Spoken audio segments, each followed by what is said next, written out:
Hi guys, this is Peter from myjewelrybench.com, and I'm here today to show you an interesting little problem that we found with a Rolex watch. This is a ladies caliber 2030. It's a little older. It's been serviced, completely clean, new mainspring, all done, and it has a pallet fork problem. So today we're going to replace the pallet fork with a new one, genuine Rolex pallet fork for caliber 2030. So stay tuned and watch while we take care of the watch. I'm going to explain to you what I'm doing through the watch here. Again, this watch, customer wants it right away, and there's the pallet fork. This is the one we're going to put in, so I'm just going to put that aside so it's out of our way.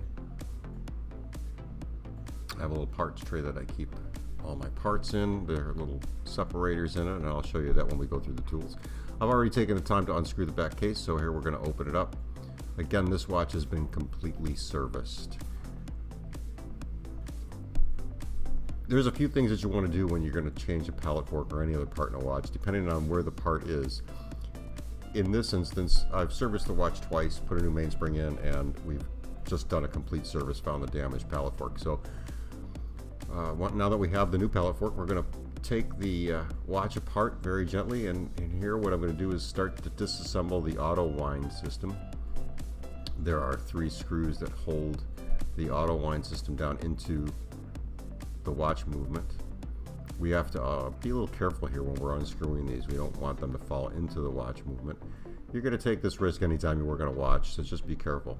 You can see that here I'm using the pair of tweezers. They're fine nose, and I'm being very careful with the tweezers because if any of you have done watch repair or used tweezers to hold little parts, you'll know that we have parts fly out of tweezers if you hold them too tight. So you have to just use very little pressure. So all 3 screws are undone, 2 removed, and here we lift out the auto wind. What we're left with is the mechanical watch itself. The watch will work if you wind it manually without the auto wind, but first things first, the pallet fork is located under the balance wheel. So we have to take the complete balance out, balance cock and balance wheel all at the same time. So I've removed the screw for the balance cock, and we are here just gently trying to lift it up. Kind of looks a little painful trying to lift this up, but I'm being very delicate with this because I really don't want to have to take the whole watch out of the case to change this little part, especially since the customer needs it in the morning, and we'd like to get it back to them. Again, you can see I'm gently lifting up the balance cock, and we have to use very little pressure with the tweezers to lift the balance wheel out of the pinion. Comes right out, and we can put this aside in the parts tray. Again, here you're going to be very careful. Now we've exposed the pallet fork and the plate that holds pallet fork down. So here I'm going to unscrew that part there, and this is the damaged pallet fork that you see. I'm moving with the tweezers. I'm not going to worry too much about how I handle this one because it's already damaged. There, I'm loosening up the mainspring. It is unwound, so I'm not too worried about it. There might be a little pressure left on the spring when we take out the pallet fork. Gently, I'm going to remove this tiny little screw and put it aside of the parts tray. It's a little tricky sometimes when you're taking this part out. The plate that holds the pallet fork down is very, very thin, and you really can't put a lot of pressure on it because you don't want to cause any damage to the movement itself. I want you to remember anytime we're doing this that all of these parts are very, very delicate, and we handle them with extreme care and caution. So now we're going to remove the plate. You'll see that the pallet fork, the damaged one, is kind of slipping around in there. I'm going to pull that out next and get that out of our way. I'm just going to put that aside. Luckily, there's no power left to the watch movement, so nothing's spinning in there.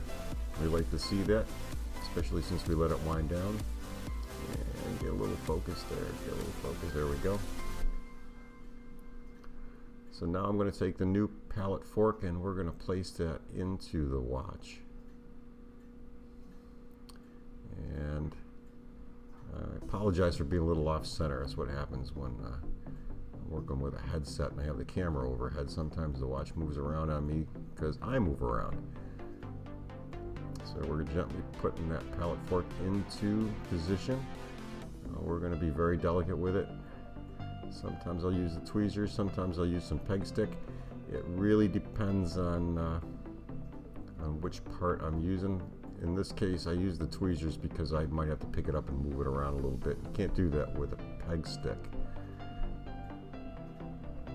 So I've got the pallet fork in place and I'm putting the plate back on. And what we're going to have to do here, probably off camera a little bit, I'm going to take this under the microscope and just make sure that the pallet fork is in position in the plate, and then we're going to hold that down and put the screw in, gently sliding that pallet fork until it gets into the jewels. This is a Rolex. It's about I think this watch is about 15 years old, maybe a little older, and everything's in pretty good shape. It was running perfectly and then it kind of overbanked, and what happens when you have a bad pallet fork is sometimes there's a tiny little notch in there that'll cause the balance wheel to overbank if it's damaged, and in this case that's exactly what happened. I apologize for being a little off camera here to see what I'm doing. Again, I'm using the peg sticks now just to gently slide the pallet fork into the jewels. I apologize, it's a little painful. I think I was working on that part a little bit later in the afternoon when because the customer wanted to pick this up in the morning. Place that little screw in that plate and you're going to tighten it down just ever so slightly. Now, a lot of times what I'll do, I leave a lot of slack in the plates, and the reason I do that is because at least the plate is in place and I'm not going to damage any of the parts. So I tighten that up very, very shallowly, and then I'll take it and just make sure that the pallet fork is set in place. Once it's set in place, I will tighten that screw down and make sure that it is not going to go anywhere. Now here I've already checked the pallet fork is in place, top and bottom jewels in its pinion, and I'm going to wind this just a couple of turns so that we can see if the escapement works good. I want you to watch close, and you can see, if you look closely, the escape wheel is turning ever so slightly, which is good. The next step is to give this just a little bit of oil, and certain parts you're going to oil on a watch, certain parts you're not. We're going to go through that when we do a servicing on a watch. I wanted to show you this because this is putting our balance cock and balance wheel back in position. Now, every watchmaker has their own little tips and tricks for this. Now, I tend to bank the pallet fork one way or the other. I'll slip the balance wheel in place and then turn the cock in the opposite direction so that I know the pallet jewel and the pallet fork are lining up correctly. And again, we have to be very careful. The balance wheel and the balance wheel staff, very, very delicate, so we want to make sure they get right in a position. And you can see there, once I set the balance wheel, it took off like a well-oiled machine. These are decent little watches. The ladies' caliber 2030s are not perfect. They do have some issues. They do wear out, and just like any watch, they're going to take some abuse. So when you do service them, you go through every little thing that you can find and just make sure it all works good. So now I've got the hack in place, and I'm tightening up the balance fork. The hack, when you pull the stem out to the second position, the hack puts pressure onto the balance wheel so that it does not turn. Once I push the crown back in, you'll see that the balance wheel takes right off, and there we go. We've got a really good looking watch. That new pallet fork did the trick, and I would be glad that I was able to get this customer's watch out of here and make her happy. I'm just going to tighten this down now, ever so gently.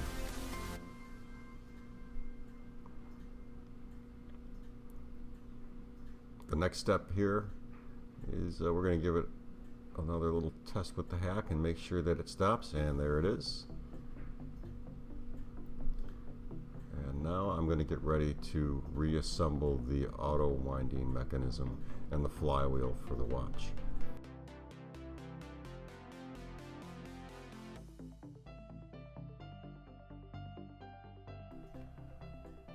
So here we are. We're going to actually get the auto winder ready to go. And in some cases, when you take the auto winder out, there's one gear that'll always pop out, and that's notorious on an auto winder. You're going to see that here. And in the tweezers, you'll see a little brass gear, and that gear has to go back in place into the winding mechanism where the flywheel is, so that we can get that back into the watch. As the flywheel spins, those little gears will turn and it will automatically wind the mainspring on the watch, which is the power for the watch. Here you can see I'm realigning the auto winder back into position, and all three screws have been removed, and you do that for a safety reason. You don't want them to fall into the watch, especially when you're almost done with it. Again, we handle these screws with a very gentle squeeze on the tweezers so that we can get them in place without dropping them into the movement.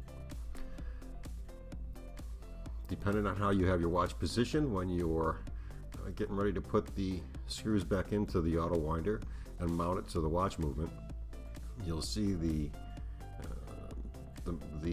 flywheel give you a little trouble depending on the auto winder's position. So first thing we do is we get one screw in. Depending on the watch, I may or may not tighten it up. In this case, I am going to tighten it up a little bit. Once that's in place, I'll set the other two screws. Here, what I'm doing is I'm turning the flywheel, and I'm trying to seat the entire auto winder back into the movement, into its original position. And then what I do once it's in place is I just check it for movement, not applying too much pressure, because obviously we don't want to break a jewel or cause any damage to the watch. And we're getting ready to put the second screw in, and now comes the third. Now at this point, none of the screws are going to be tightened down thoroughly. We're just going to get them in place and start them so that the flywheel turns completely.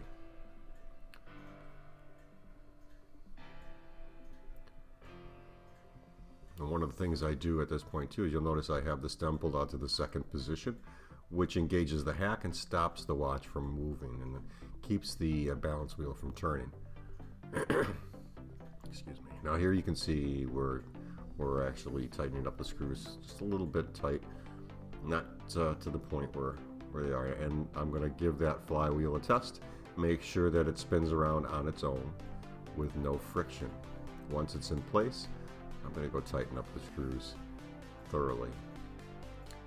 And when you do that, you don't apply a lot of pressure. You want them in there, but you don't want to tighten them so tight that the screw head will break off. On a watch this size, you're going to have a hard time re-drilling a screw hole. It can be done, but it's a long, tedious process. Now we're going to put the back cover back on. Give the watch a little wind. And believe it or not, this watch is ready to go to the customer.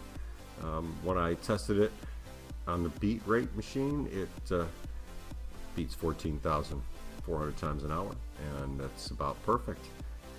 It had a plus or minus 0.001 error rate, which is not bad for a watch that's been used like this one has. This watch is well enjoyed, and it should give this customer another good 5 or 10 years. Thanks for watching, and if you want to support me, I'll be on Patreon soon, as well as you can make PayPal donations coming up soon too. Any little bit helps. Coming up in May of 2018, we're going to be having our giveaway start. Thanks again, and take care. Keep an eye on the website for our giveaways.